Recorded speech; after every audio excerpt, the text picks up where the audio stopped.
penasehat ajaib, Allah yang perkasa, Bapa yang kekal, Raja damai. Sambutlah Dia, Yesus Tuhan, Juru Selamat dunia.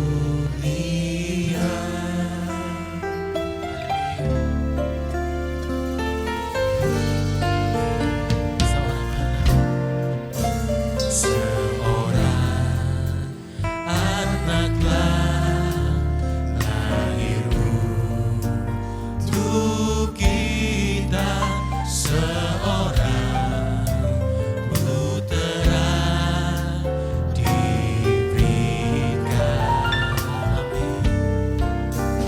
Lambang pemerintahan di atas bahunya, dan namanya pun disebut orang penasehat ajaib, Allah yang perkasa, Bapa yang kekal, Raja damai. Mari sambutlah Dia, Yesus Tuhan, Juru Selamat dunia.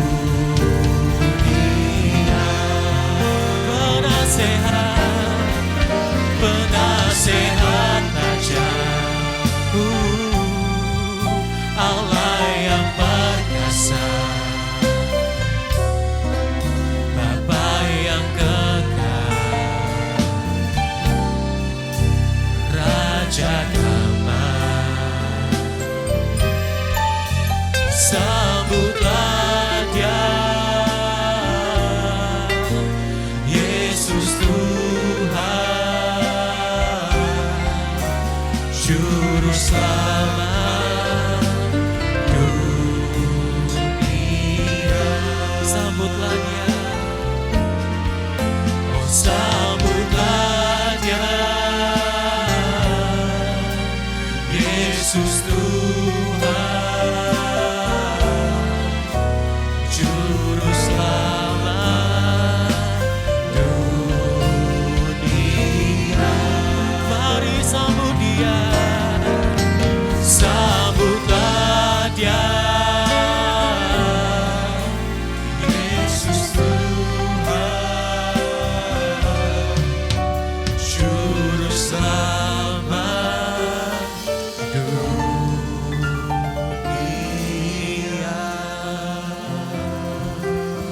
Haleluya.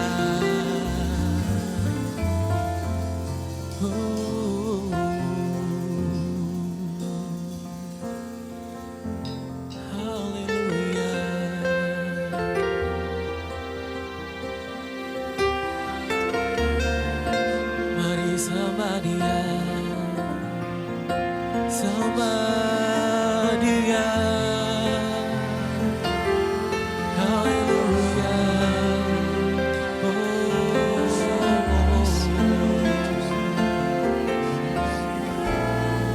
Ini sembah kami, syukur kami Bapa. Haleluya. Makasih Tuhan. Glory, glory, syukur bagimu. Haleluya. Terima kasih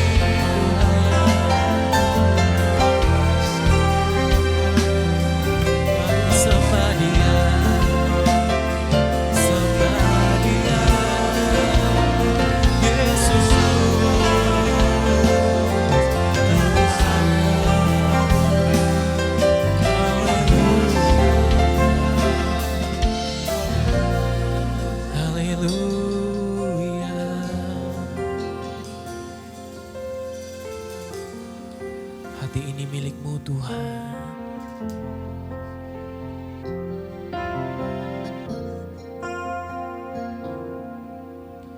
Kau melukis wajahku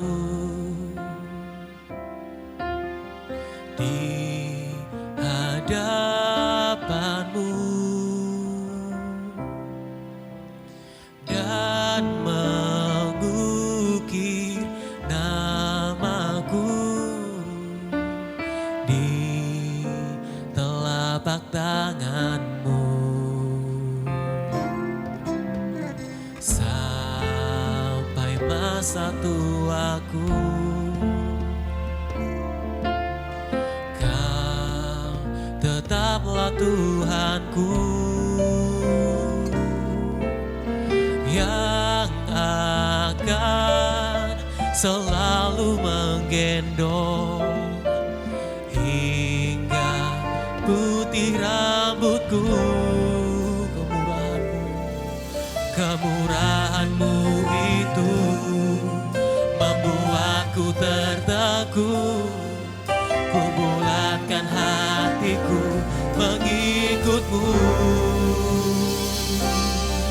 Angkat tanganku Yesus, memuji perbuatan-Mu. Sungguh tiada terukur kasih setia-Mu.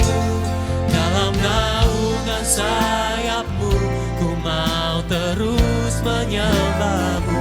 Kasih-Mu terukir di lubuk hatiku. Kau melukis wajahku Tuhan. Kau melukis wajahku di hadapan-Mu dan mengukir namaku di telapak tangan-Mu. Sampai masa tuaku, sampai masa tuaku, Kau tetaplah Tuhanku yang akan selalu menggendong hingga putih rambutku. Kemurahan-Mu Tuhan, kemurahan-Mu itu membuatku tertegun. Ku bulatkan hatiku mengikut-Mu. Sama-sama ku angkat tanganku Yesus, memuji perbuatan-Mu. Sungguh tiada terukur kasih setia-Mu. Dalam naungan sayap-Mu, ku mau terus menyembah-Mu.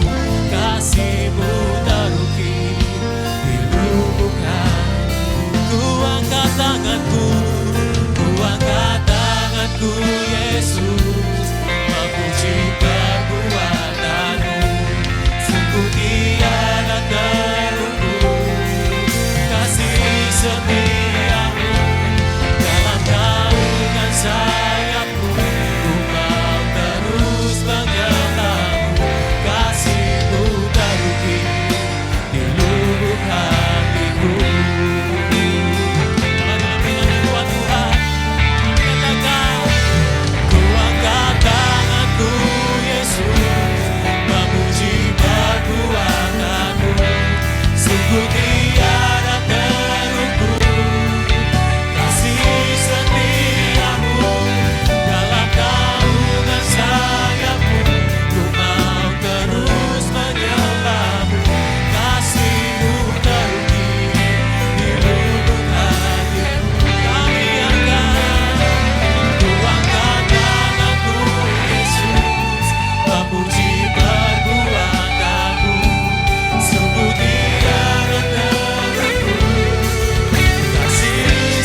Merry Christmas anak-anak muda semuanya. Yes bro, yes. Dan mungkin juga distiller masuk.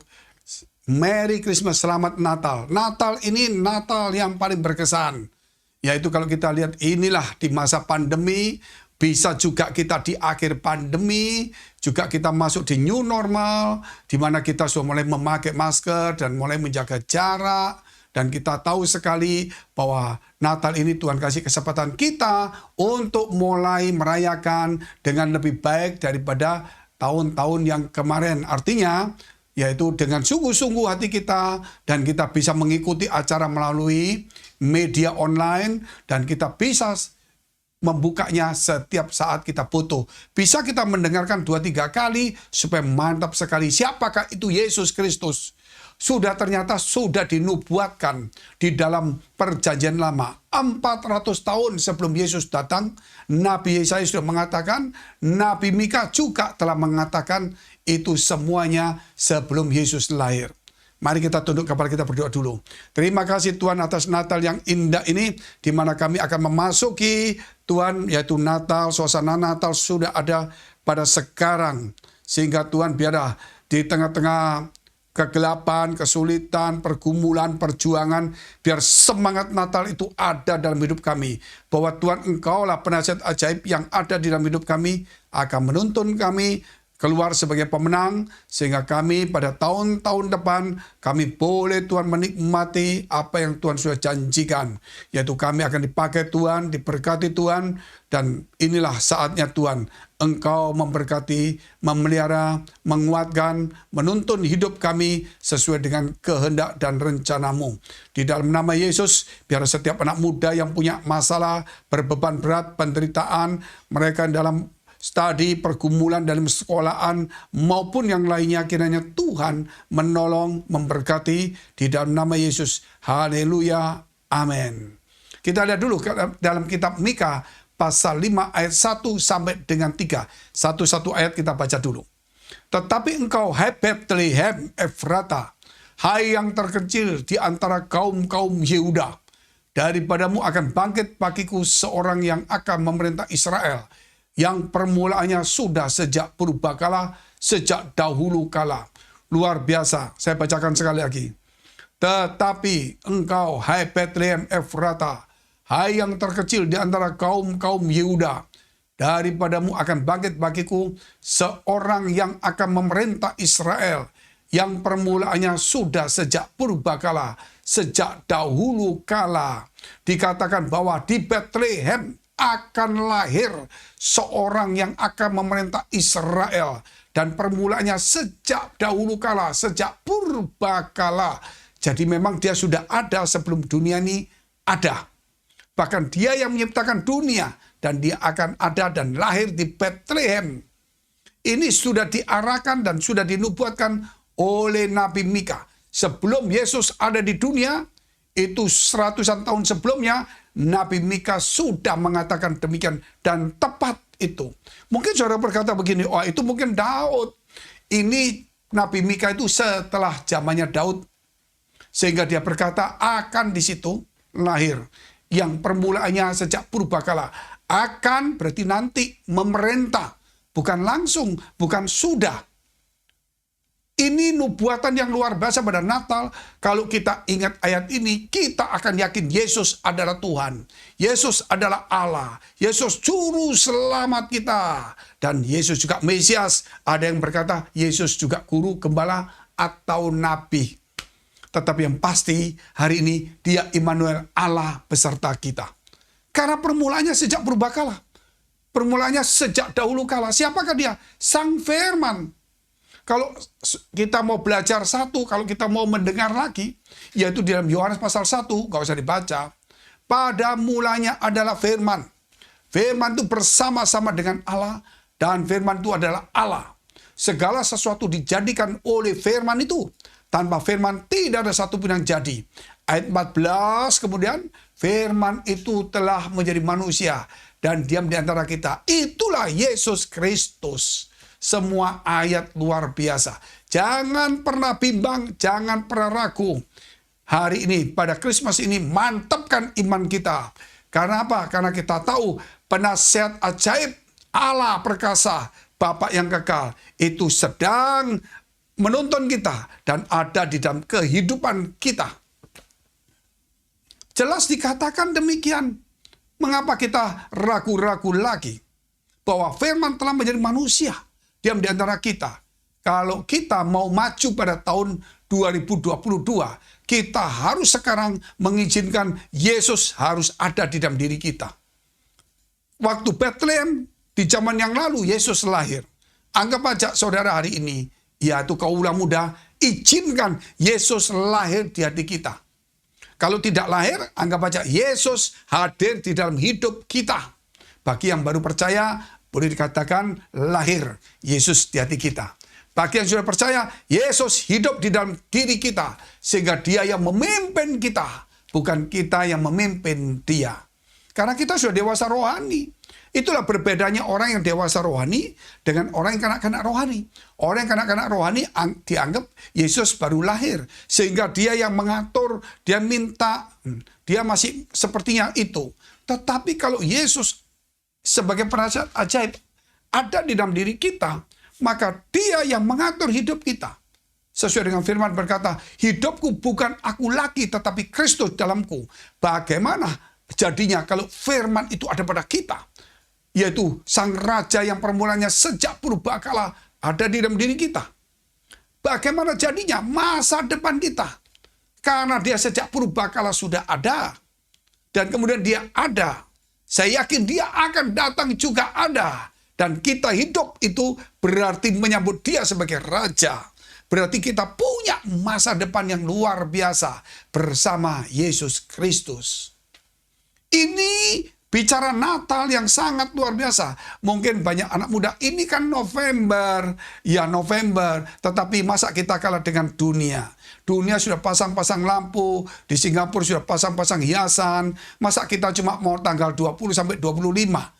Capek masangnya, suasananya hilang langsung. Kita harus rayakan mulai November pertengahan sampai Januari pertengahan. Lupa, pendeta kok Januari?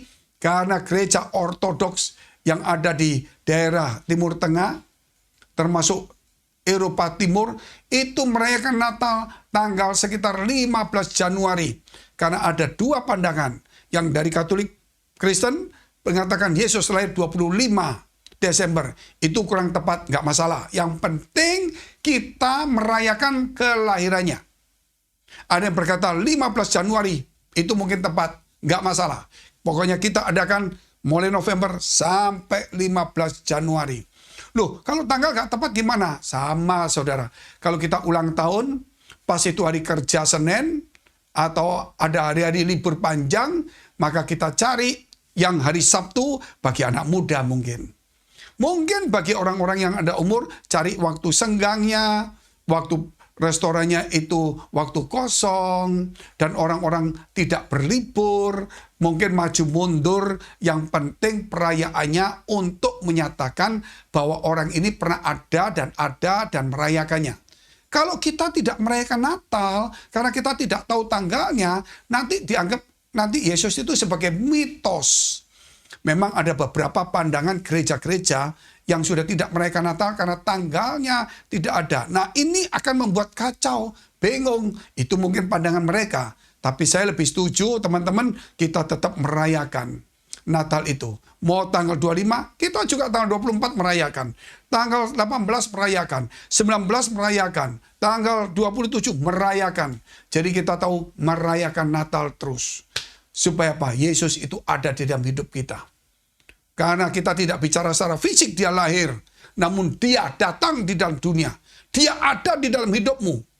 Dan dia ada dalam hidup saya. Kita lihat terus ayat yang kedua. Sebab itu ia akan membiarkan mereka sampai waktu perempuan yang akan melahirkan telah melahirkan.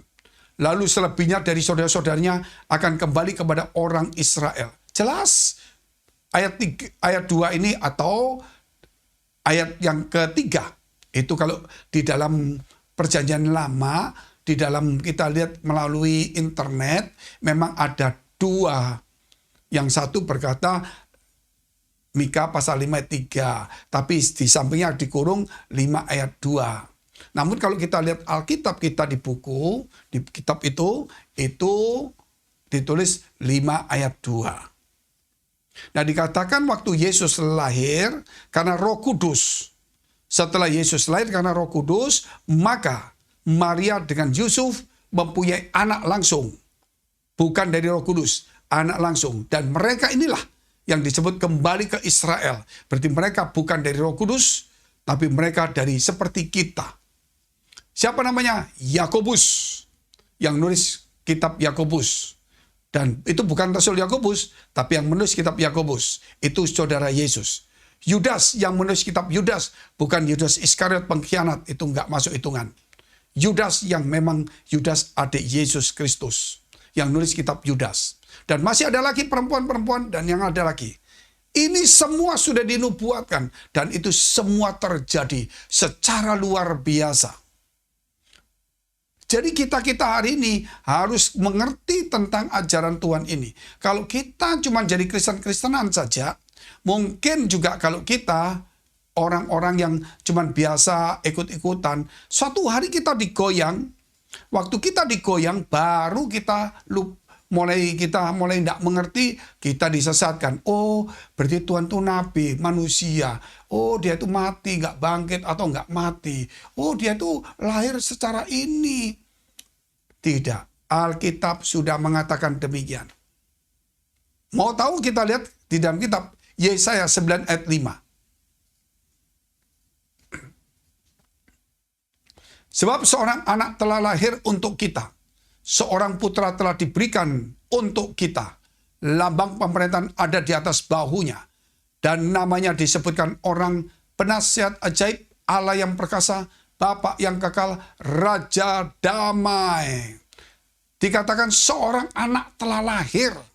Untuk siapa? Untuk manusia. Dan anak itu adalah seorang putra. Dan itu diberikan kepada kita, artinya dikorbankan untuk penebusan kita. Dan namanya disebutkan siapa dia? Penasihat ajaib. Kenapa penasihat ajaib?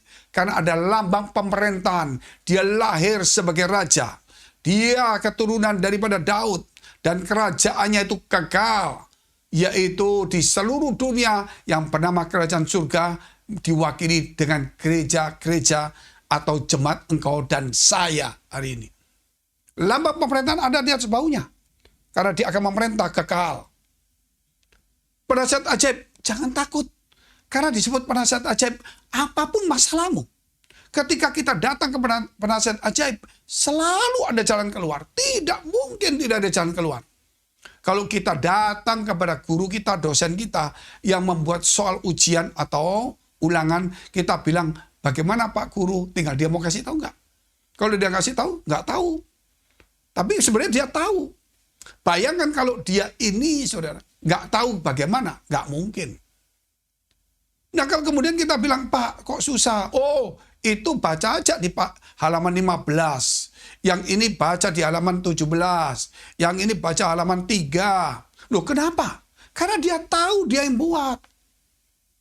Demikian juga kalau kita datang kepada satu mekanik yang untuk memperbaiki TV atau rumah atau apa saja listrik. Gimana caranya? Gampang, begini.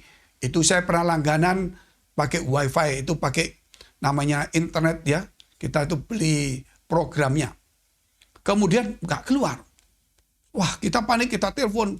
Dia gampang. Bapak, coba itu lepas dulu. Saya lepas. Sekarang pasang, nggak keluar. Matiin dulu. Nyalakan lagi. Nggak keluar. Oke, sekarang kalau gitu di channelnya itu ada tombol warna ini. Bapak tekan tombol itu, matikan dulu. Setelah matikan, nyalakan. Nanti keluar ini. Betul, keluar itu. Sekarang Bapak tekan pilih itu. Jadi, kalau nggak kita dari mana kita tahu? Ini Yesus Kristus penasihat ajaib. Dia tahu dari dunia sebelum dunia ini ada sampai dunia akhir. Ketika nasib kita malang dan dia tahu bahwa kita malang, namun kita datang kepada dia dan kemudian kita minta tolong, kita mau rendah hati, kita mau betul-betul menyerahkan hidup kita kepada Tuhan, maka nasib kita menjadi nasib mujur.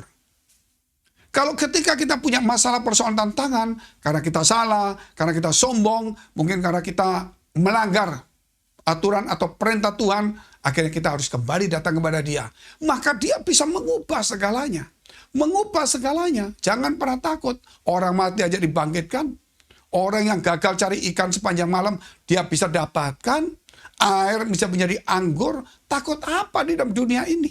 Penasihat ajaib ada dalam diri kita. Nggak usah takut. Kenapa saya katakan demikian? Karena apapun dia bisa lakukan. Apapun dia bisa rubah. Dia bisa rubah semuanya. Nah, termasuk sifat kita, karakter kita, masa depan kita, pengharapan kita. Dia rubah semuanya menjadi sesuatu yang baik. Karena dia disebut juga Allah perkasa. Kalau Allah perkasa itu apa? El Shaddai. Mungkin ya. El Shaddai. Allah Maha Besar. Allah perkasa. Dan perkasa, Allah, banyak Allah di dunia ini. Kita bisa ciptakan Allah menurut kita sendiri. Kita punya halusinasi, kita anggap Allah seperti ini. Kita bisa membuat sesuatu menjadi Allah sendiri. Tetapi Yesus itu, saudara, walaupun ada gambarnya, walaupun mungkin ada salibnya, tetapi salib itu memang kita buat. Gambar memang dibuat manusia. Tapi Yesus itu, yang ada di salib itu bukan buatan manusia. Dia datang di bumi. Makanya banyak orang, orang Kristen nyembah patung, nyembah gambar, nyembah salib, kayu. Itu Tuhannya. Kayu kita buat untuk memperingati. Tetapi yang disalibkan itu, di kayu itu, memang kita buat. Tetapi sebenarnya Yesus itu pernah ada di dunia. Karena dia disalibkan, sehingga kita sekarang untuk mengenang, kita bikin salib. Supaya untuk tanda, untuk mengingat bahwa dosa kita sudah diampuni. Kutuk sudah diangkat dari hidup kita. Orang yang nggak punya salib, orang yang nggak mengakui salib, kutuk masih ada. Walaupun kerja apa saja, kutuk ada. Mungkin berhasil. Tetapi kutuk itu ada, anaknya mati, nanti tuanya begini, macam-macam. Tapi kalau kita, kutuk sudah diangkat. Bahkan sampai di surga pun kita sudah disediakan rumah. Karena dia Allah yang perkasa. Gak main-main. Siapakah Allah perkasa itu? Bapa yang kekal. Ternyata Allah kita, Yesus itu Bapa yang kekal. Makanya Yesus berkata, aku dan Bapa adalah satu. Tetapi satu bukan satu ini, saudara. Cuman satu. Kalau saudara punya tubuh, mau punya dua anggota tangan. Memang kiri sama kanan beda. Namun ini satu di dalam tubuh kita. Nah, tubuh ini saja. Ada dua. Tiga ini. Tapi satu. Tangan kanan, tangan kiri. Tapi satu. Gak mungkin tangan kanan mukul tangan kiri, gak boleh tangan kiri mukul tangan kanan. Tapi sama saja angkatnya gotong royong. Nah, itu memang susah dikatakan. Tapi yang jelas, jangan sampai kita salah. Karena Yesus itu pada waktu disalib, dia menyebut Eli, Eli, lama sabachthani. Berarti di situ ada Bapaknya. Berarti dia di sini, dia menyebutnya. Itulah namanya Tritunggal. Kalau Yesus cuma satu, ya itu Allah sendiri, gak ada yang lain. Ya bisa saja.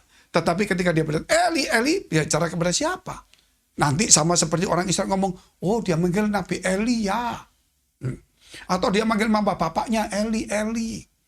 Tetapi tidak pengertian kita. Eli, Eli, lama sabachthani. El, itu Elohim. Immanuel. Israel. Saudara. Jadi dia mulai memanggil bapaknya. Loh, kenapa kamu memanggil? Karena saat itu Yesus menanggung semua dosa kita di kayu salib. Semua dosa umat manusia ditimpakan kepada dia. Segala kutuk kesalahan kita ditimpakan kepada dia. Sehingga dia tidak berdosa, dia disalibkan. Kenapa disalibkan? Karena semua paham agama di dunia ini harus tahu, untuk meminta keselamatan harus mengorbankan. Di zaman dulu, anak dikorbankan. Di zaman sekarang, itu binatang yang dikorbankan. Tetapi Yesus melihat itu, akhirnya dia tahu, nggak usah korban lagi, nggak usah anakmu, nggak usah binatang, karena itu untuk kamu mengingat terus. Nanti ada masalah lagi, korban binatang lagi. Tahun depan, korban binatang lagi. Nggak selesai-selesai. Yesus datang sebagai anak domba Allah. Artinya dia manusia. Tetapi sebut anak domba Allah kenapa? Karena dia menjadi korban yang sempurna seperti anak domba itu. Yang dipersembahkan itu. Jadi Kita nggak usah khawatir lagi. Ketika ada salib itu kita ingat, oh dosa kutuku dihilangkan. Terus kok ada gambar? Jelas. Karena Yesus pernah hidup. Dan murid-murid pernah meraba wajahnya, pernah memegang semuanya. Dan kemudian dia naik ke surga. Nah kalau naik ke surga, ini loh manusia. Manusia, tapi sebenarnya ini Allah. Makanya ada dikasih saudara lukisan. Tapi kalau manusia biasa ya ngapain? Gitu. Tetapi karena ini memang untuk mengenang bahwa Allah pernah jadi manusia. Makanya ada gambarnya. Dan sejak Kejadian pasal 1, ketika Allah menjadikan manusia, Allah berkata, mari kita jadikan manusia sesuai dengan gambar kita. Berarti ada gambarnya, yaitu Yesus. Ketika manusia jatuh dalam dosa, Kejadian pasal 3 mengatakan apa? Manusia telah menjadi salah satu di antara kita. Luar biasa sekali. Nah kita terus kembali, Yesaya 9 ayat 5. Saya bacakan sekali lagi. Sebab seorang anak telah lahir untuk kita, seorang putra telah diberikan untuk kita, lambang pemerintahan ada di atas bahunya. Dan namanya disebutkan orang penasihat ajaib, Allah yang perkasa, Bapa yang kekal, Raja Damai. Haleluya. Dialah disebut Raja Damai. Di dunia ini mana ada Raja Damai? Rajanya perang, Raja stres, Raja duka, Raja pusing, semua saudara. Tetapi ada Raja tega juga di dunia ini. Dunia perdagangan. Tetapi ini Raja Damai. Kok bisa disebut Raja Damai, Pak? Dia bisa mendamaikan manusia dengan Allah melalui dirinya. Kok disebut Raja Damai, Pak? Dia bisa mendamaikan Pilatus dan Herodes waktu mereka bermusuhan. Dan waktu Yesus ditangkap, Yesus dibawa ke Pilatus. Dari Pilatus dibawa ke Herodes. Kembali Pilatus, sejak itu dua orang yang bermusuhan jadi bersahabat. Raja Damai. Dia mengajarkan kepada kita hidup di dalam damai. Untuk mengampuni orang. Dan dia disebut juga pendamai. Sehingga kita harus jadi pendamai. Dan kita mampu. Kenapa? Karena lambang pemerintahan ada di bahunya. Makanya ketika dia berkata teduh, teduh. Dia berkata bangun, bangun. Dia ngomong Lazarus bangkit, bangkit. Dia bicara kepada kamu dan saya hari ini. Hidupmu akan kupelihara. Jangan takut, pasti dipelihara.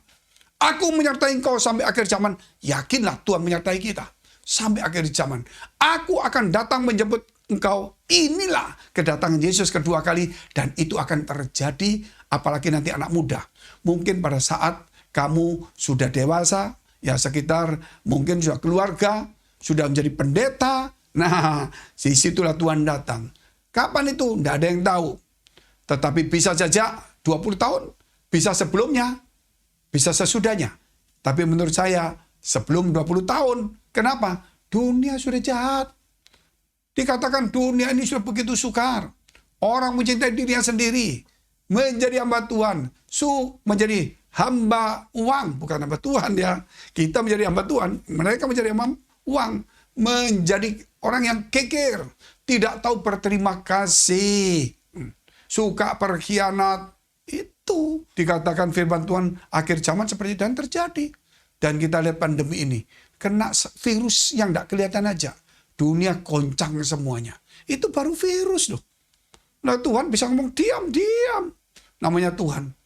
Tetapi dia izinkan supaya setiap orang, setiap gereja, setiap seluruh umat manusia disadarkan di akhir zaman ini. Semua harus cari Yesus. Semua harta benda tidak berlaku. Tidak lagi bisa membayar nyawa orang. Walaupun punya uang banyak, kalau sudah kena sampai di paru-paru, terpaksa beli oksigen, dulunya tidak bayar, sekarang bayar, dikasih obat, dikasih alat, belum tentu hidup walaupun uangnya banyak. Tetapi Tuhan yang memberikan nyawa. Jangan takut, disebutkan ada lambang pemerintahan. Makanya kita percaya Yesus, kita bisa usir setan. Dan kita bisa mendatangkan masa depan kita. Hai masa depan, gitu. Aku yakin bersama Yesus lakukan perkara-perkara besar. Bersama Yesus siapa yang bisa lawan kita? Itu iman kita. Sehingga kita tahu karena Yesus memberikan kepada kita masa depan.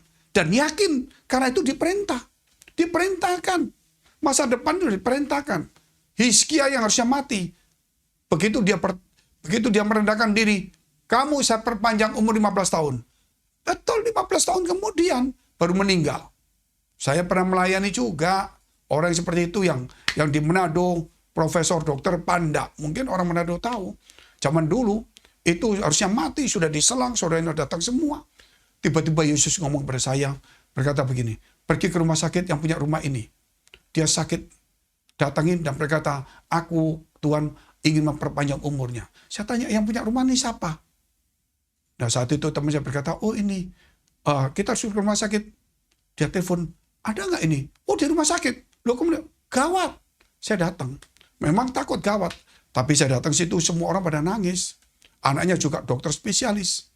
Langsung saya pegang, Om, saya pendeta Fengki. Saya disuruh Tuhan datang ke sini.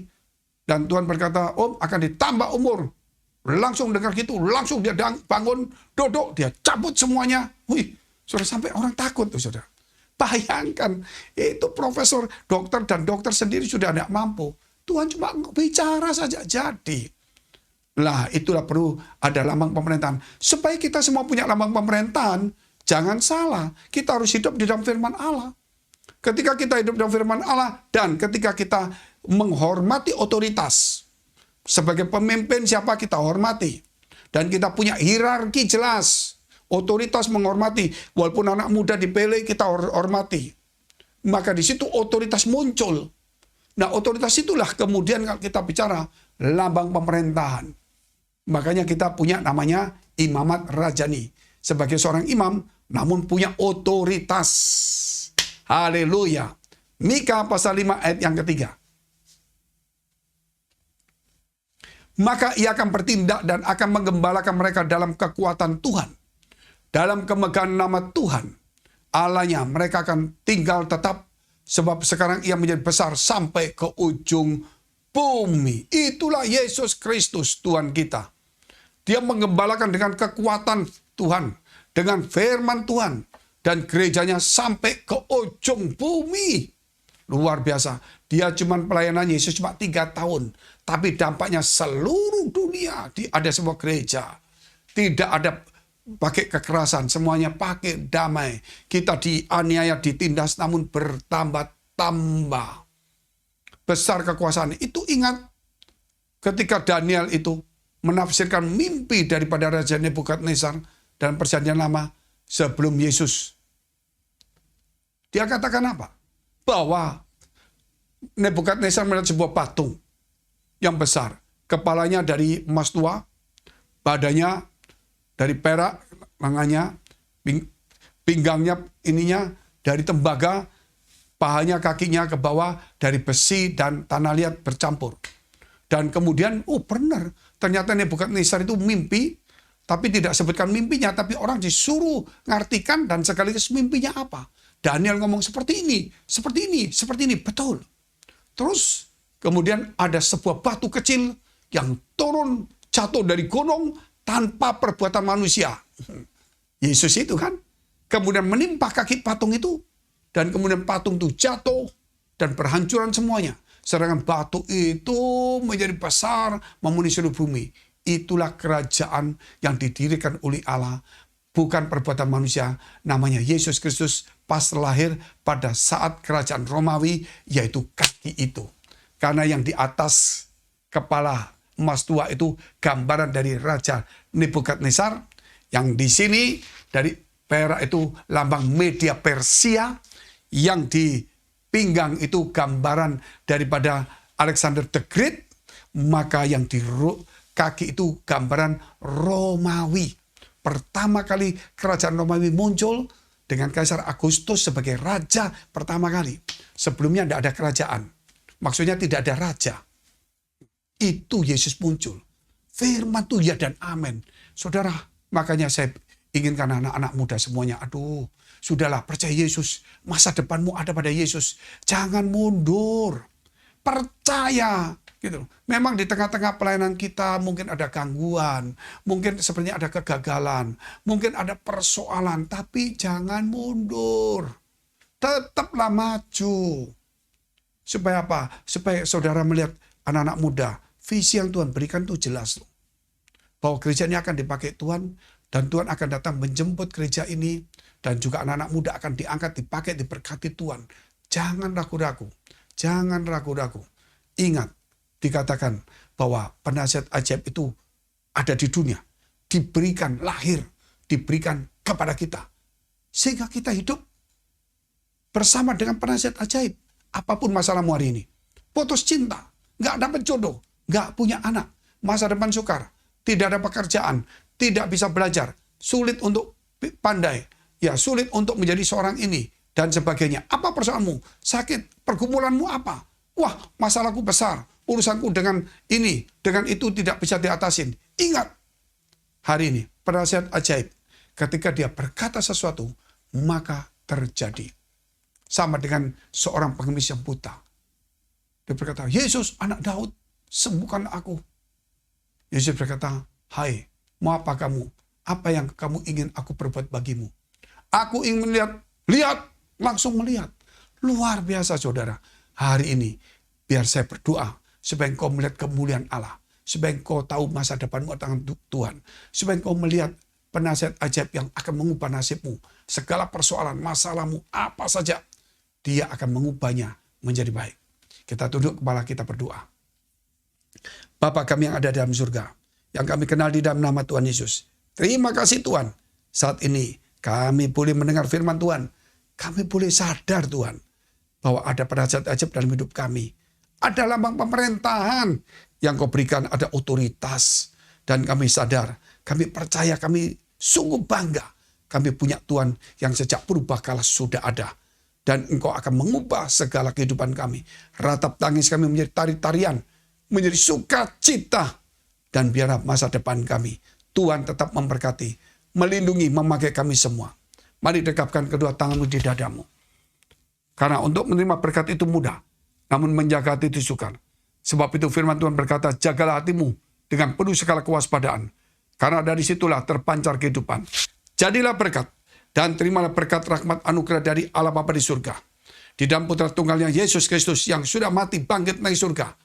Menyediakan rumah, dan akan datang menjemput kita dan menghakimi dunia. Di dalam persekutuan dengan Roh Kudus, mulai hari ini sampai selama-lamanya. Kita akhiri dengan doa yang diajarkan Tuhan Yesus kepada kita. Bapa kami yang ada di surga, dikuduskanlah namamu. Datanglah kerajaanmu, jadilah kehendakmu di bumi seperti di surga. Berikanlah kami pada hari ini makanan kami yang secukupnya. Dan ampunilah kami akan kesalahan kami. Seperti kami juga telah mengampuni orang bersalah pada kami.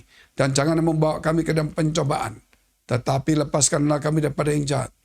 Karena engkau yang punya kerajaan dan kuasa dan kemuliaan sampai selama-lamanya. Amin.